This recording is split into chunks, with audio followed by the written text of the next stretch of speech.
விதிமுறைகளுக்கு ஏற்ப அக்காலம் தொட்டு இக்காலம் வரை கல்வியால் நம் தமிழகமானது வளர்ந்துள்ளது என்று சொல்ல போனால் அது நிதர்சனமான உண்மையாகத்தான் பார்க்கப்படுகிறது. ஆம், அன்றைக்கு ஆற்றிய கவிஞர்கள் தொடங்கி இன்றைக்கு ஆற்றிய அரசியல்வாதிகள் வரை கல்வியைத்தான் தன்னுடைய ஆயுதமாக கொண்டு விளங்குகிறார்கள் என்பதுதான் ஆகச்சிறந்த எடுத்துக்காட்டாக பார்க்கப்படுகிறது.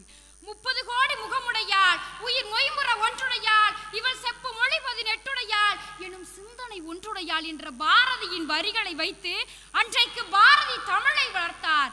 இன்றைக்கு கல்வியை வைத்து ஆசிரியரும் மாணவரும் ஒரு நாட்டையை உருவாக்கி கொண்டு சிறந்த முறையில் வழிநடத்தி கொண்டிருக்கிறார்கள் என்று சொல்ல போனால் நம் உடலிலேயே எப்படி நமக்கு 2 கண்கள் இருக்கின்றதோ அதுபோல்தான் நம் நாட்டிற்கு ஆசிரியர் என்பவர் ஒரு கண்ணாகவும் மாணவர் என்பவர் மறு கண்ணாகவும் பார்க்கப்படுகிறார் என்பதுதான் நிதர்சனமான உண்மை.